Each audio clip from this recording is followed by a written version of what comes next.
आज की कहानी हमारे सब्सक्राइबर साहिल के साथ हुई एक सच्ची घटना पर बेस्ड है। जब कोई लोरी गा के सुलाता था तो हमें बचपन में कितना अच्छा लगता था ना। पर यही लोरी अब मेरा सबसे डरावना ख्वाब है। हमेशा से नहीं, बस पिछले 1 महीने से। मेरा नाम साहिल है और मैं 25 साल का हूं। दरअसल पिछले महीने ऑफिस से छुट्टी लेकर मैं और मेरे 3 दोस्त चिराग, अरुण और समय मनाली गए थे। हमारा ऐसे अचानक छुट्टी लेना इत्तेफाक नहीं था। अभी कुछ 3-4 महीने पहले समय के छोटे भाई की मौत उसके स्कूल की ट्रिप पे किसी गाड़ी से टकराने की वजह से हो गई थी और तब से हर पार्टी की जान होने वाला, सबको हंसाने वाला समय सहम गया था। तो उसको और हमें पुराने समय की याद दिलाने की कोशिश में हम निकल पड़े मनाली की ओर। सब कुछ अच्छा जा रहा था। हम मनाली पहुंचकर बहुत सी जगहें घूमे और फिर तीसरे दिन हम अपनी गाड़ी लेकर खूबसूरत रोहतांग पास जाने के लिए होटल से निकल रहे थे। जब हमारे होटल के रिसेप्शनिस्ट ने हमसे कहा कि सर, आप कोशिश करना कि रोहतांग से 6 बजे से पहले वापस आ जाओ। जब हमने उससे इसका कारण पूछा तो उसने कहा कि रोहतांग का मतलब होता है वैली ऑफ डेथ, यानी लाशों का ढेर। उसने कहा कि यहाँ के लोकल लोग भी 6 बजे अपने घर के दरवाजे बंद करके अंदर चले जाते हैं, क्योंकि ऐसा कहा जाता है कि यहाँ कई 100 साल पहले जो भी रात में रोहतांग पास पर आता था वो अगले दिन कहीं वादी में मरा हुआ पाया जाता था। यहाँ के अथॉरिटीज उसको ठंड या एक्सीडेंट के कारण मौत बता देते थे, लेकिन लोकल्स का मानना था कि रोहतांग में एक मायावी साया घूमता है और ये उसी का काम था। हमारी उस होटल रिसेप्शनिस्ट की बात पर हंसी निकल गई। हम सब सोच रहे थे कि कितने ज्यादा टूरिस्ट यहां आते हैं और ये एकदम बेकार की फालतू कहानी है। इसलिए हम बेपरवाह होकर मनाली से रोहतांग पास के लिए निकल गए। हंसते गाते हम अपनी मंजिल पर पहुंच ही गए, रोहतांग पास। कुछ 4-5 घंटों के ट्रैक के बाद हम चारों ने लौटने का फैसला किया, क्योंकि अंधेरा भी बहुत हो गया था और धीरे धीरे धुंध भी बढ़ती जा रही थी। रात के करीब 9-9:15 बज रहे थे। रोहतांग में टूरिस्ट तो छोड़ो, अब कोई भी नहीं दिख रहा था। हम काली अंधेरी रात में लगभग 30 किलोमीटर/आवर की स्पीड पर धीरे धीरे गाड़ी चला रहे थे, लेकिन धुंध बढ़ती ही जा रही थी, इतनी गहरी कि कुछ देर बाद ना आगे की सड़क दिख रही थी ना मोड़। एक गलती और हम खाई में गिर सकते थे। अरुण गाड़ी चला रहा था और हम फॉग लाइट्स ऑन करके धीरे धीरे आगे बढ़ रहे थे कि हमें सड़क के किनारे पर एक पत्थर दिखा जिस पर लिखा था मनाली 28 किलोमीटर्स। पर अजीब बात यह थी कि इतने अंधेरे और सर्द भरी रात में उस पत्थर पर एक आदमी बैठा था जिसने केवल एक धोती और ऊपर एक कपड़ा टांगा था। मुझे ये बात बहुत अजीब लगी, लेकिन मैंने कुछ बोला नहीं। फिर इससे भी अजीब बात हुई। करीब 20 मिनट कार चलाने के बाद हमें फिर वही पत्थर दिखा जिस पर लिखा था मनाली 28 किलोमीटर्स, और इस पत्थर पर भी वही आदमी बैठा था। शायद हमने गलत रास्ता ले लिया था। मैं बोलने ही वाला था कि तभी चिराग बोल पड़ा, यार मैं तुम सबको डराना नहीं चाहता, पर 20 मिनट पहले भी मुझे सेम पत्थर दिखा था, मनाली 28 किलोमीटर्स, और उस पर कोई बैठा था, एक आदमी जिसने सफेद रंग की धोती पहनी थी ना। मैंने उसे टोकते हुए कहा, पर उसने कहा नहीं, मुझे तो एक छोटी बच्ची दिखी थी, उसके हाथ में एक खिलौना भी था। और अरुण ने तो कुछ और ही बोला, तुम सब कैसी बातें कर रहे हो, मुझे पिछले 2 पत्थरों के पास एक घोड़ा खड़ा दिखा, काला घोड़ा जो बस हमारी गाड़ी गुजरते हुए देख रहा था। हम सबने अपनी नजर अब समय की ओर घुमाई, जैसे उससे पूछना चाहते हो कि उसे क्या दिखाई पड़ा, लेकिन वो एकदम से अजीब सा हो गया था। वो यही दोहराता रहा कि किसी को हमारी जरूरत है और अगर कोई मदद मांगे तो हमें रुकना चाहिए। हम सब थोड़े घबरा गए, मगर किसी ने कुछ कहा नहीं। अरुण ने कहा कि शायद हम गलत रास्ते पर चले गए थे और अब वो और ध्यान से गाड़ी चलाएगा। लेकिन कुछ देर बाद फिर से वो पत्थर आया।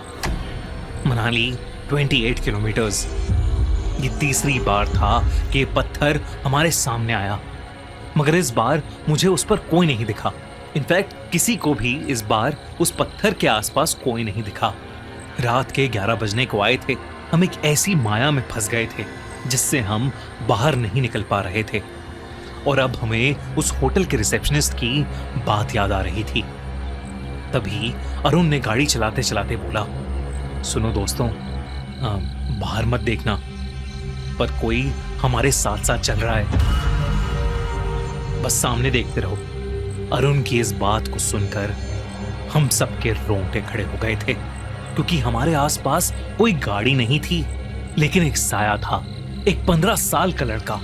हमारी गाड़ी जो अब 40 किलोमीटर पर आवर की स्पीड पर चल रही थी, उसके साथ साथ बड़े आराम से चल रहा था। वो भाग नहीं रहा था, बस चल रहा था। उसके कपड़े मिट्टी से सने थे और उसके चेहरे पर कई सारी चोटें लगी हुई थीं। हम सब उसे देखकर बहुत डर गए थे। तभी समय ने कहा कि शायद इसे हमारी मदद चाहिए, और उसने अपनी खिड़की खोल ली और उस बच्चे की ओर बस एक तक देखता रहा। अरुण ने बहुत कोशिश की कि सेंट्रल कंट्रोल से उसकी खिड़की बंद कर दे, लेकिन वो कर ही नहीं पा रहा था। हम सबने समय का नाम चिल्लाया और समय को होश में लाने की कोशिश की, और इतने में वो बच्चा पीछे रुक गया। और जब मैंने गाड़ी के रियर व्यू मिरर में देखा तो वो लड़का वहां खड़ा था और वेव कर रहा था, और उसे पीछे के शीशे में देख समय भी मुस्कुराकर हाथ हिला रहा था। इस हादसे के बाद हमने गाड़ी की स्पीड और तेज कर ली, और फाइनली हमें एक पत्थर दिखा जिस पर लिखा था मनाली 16 किलोमीटर्स। हमने चैन की सांस भरी और अरुण ने बस 2 बजने से कुछ मिनट पहले हमें होटल पहुंचा दिया।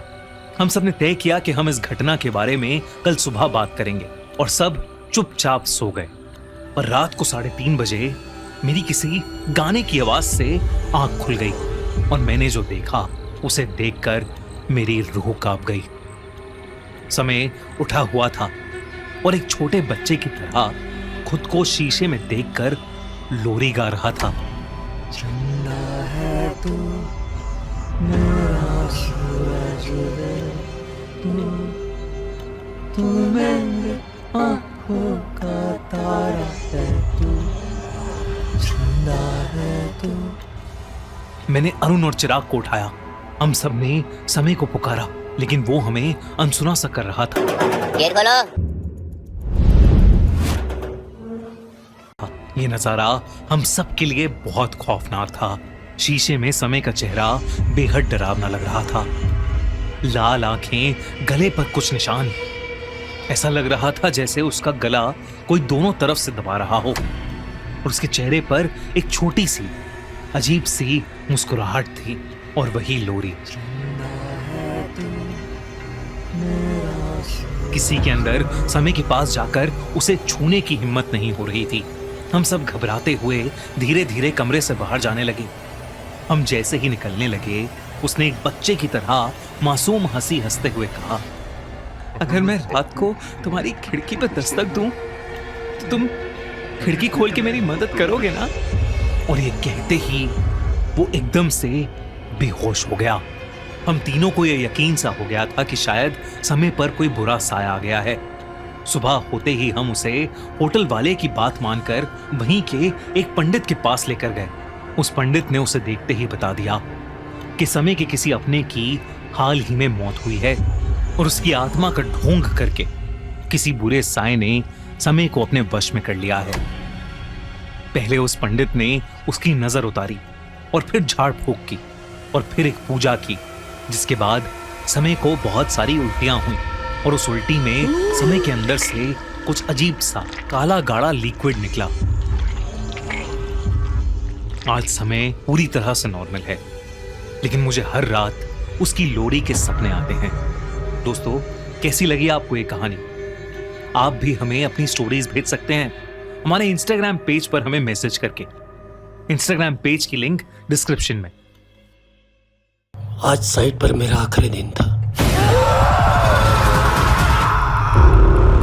मेरा काम सिर्फ उन अजीब शब्दों की तस्वीरें लेना। मैं प्राचीन पाली पैशाची की कई किताबें लेकर उस गुंबद के पास आ गया था, लेकिन मैंने कोशिश की उनका अनुवाद करने की, उनका अर्थ समझने की। किसी तरह कुछ पंक्तियां समझ में आई। यह कोई प्राचीन कविता है या कुछ और?